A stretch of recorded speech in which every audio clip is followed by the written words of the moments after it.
Tara guys, samahan nyo kami sa pagbabalik namin dito sa Marilaki Road, Tanay to Infanta.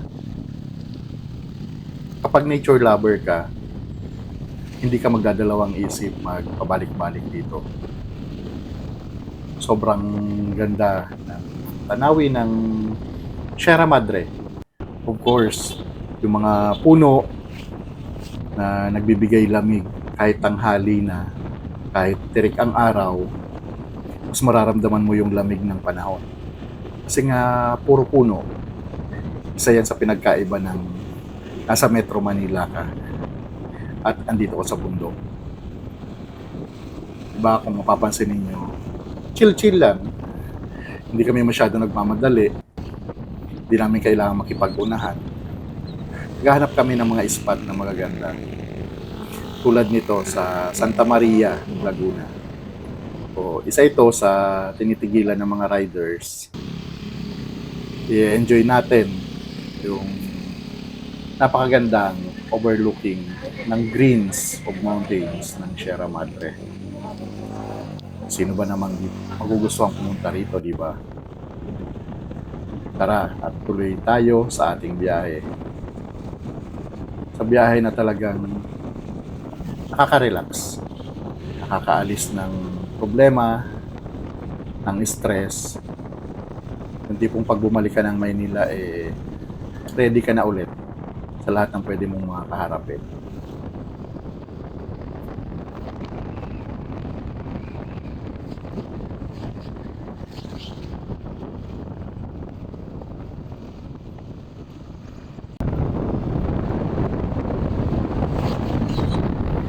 Pagpasensyahan nyo na ako, nakabuntot kami sa kotse.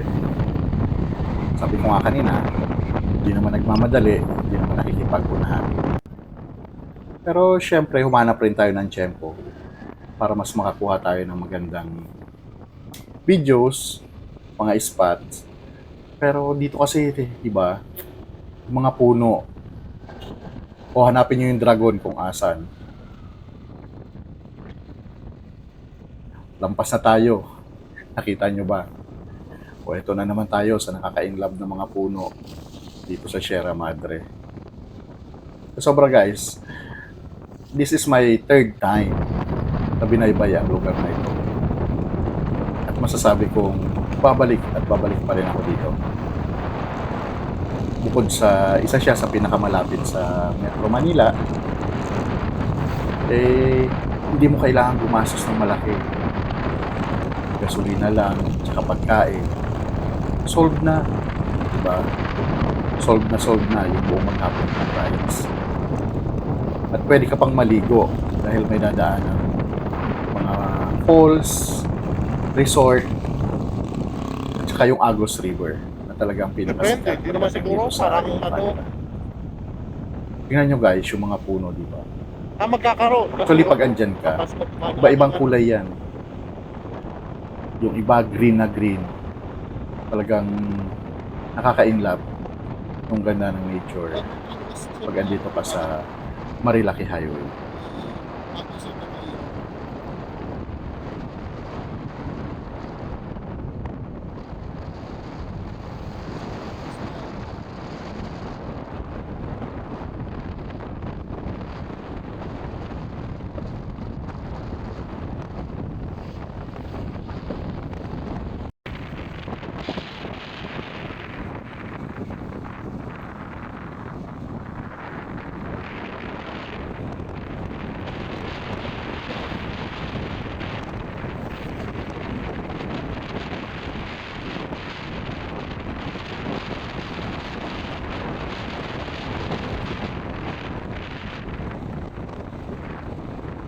Patuloy tayo sa biyahe natin.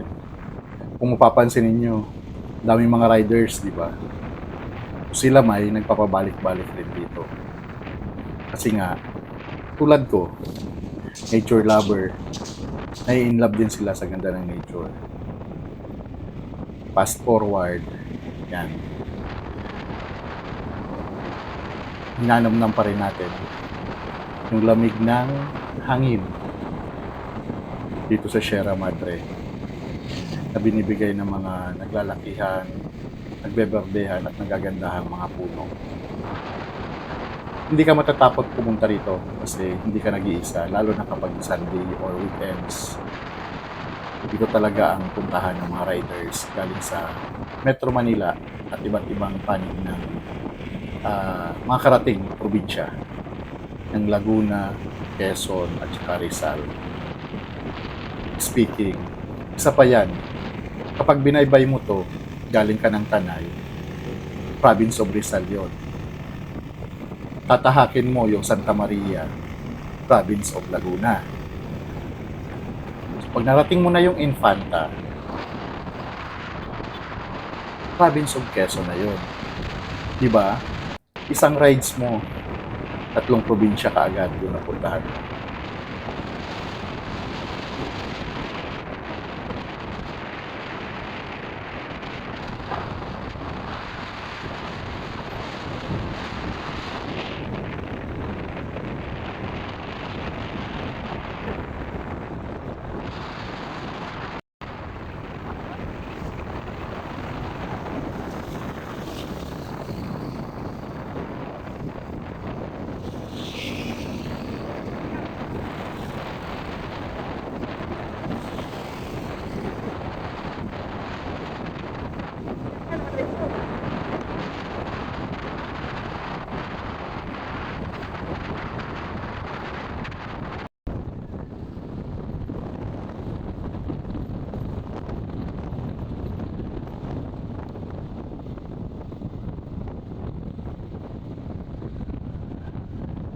And guys, patuloy tayo sa chill-chill na ride natin.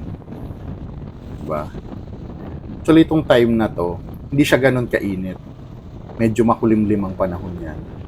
Kaya mas lalo mong mararamdaman yung lamig ng simoy ng hangin na dumadampi sa mukha mo, sa katawan mo. Siyempre, nakamotor, di ba? At talagang sobrang sarap. Kasi kahit papano, nawala yung init ng Metro Manila sa katawan ko. So yun guys, patuloy lang tayo sa biyahe natin. Samahan nyo ako. At nang sa gayon, nakakapag-tour na rin kayo. Diba? Ito is parte na to ng Infanta. So malapit-lapit na tayo sa ating destinasyon. At hindi rin naman tayo magtatagal. Babalik rin kaagad tayo ng Metro Manila. Chill ride lang po talaga ang purpose natin. Pang-alis ng stress, ng problema. Sa gayon, bukas, isang panibagong araw, ready na naman tayo. So yan guys, samahan nyo ako hanggang sa dulo ng biyahe namin.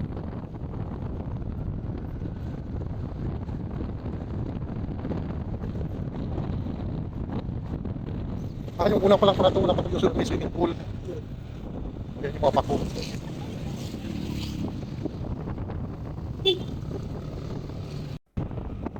Ang ganda ng bundok, di ba? So yan guys. Hanggang sa susunod. Thank you for watching. Please don't forget to subscribe. Lakotserong Advisor.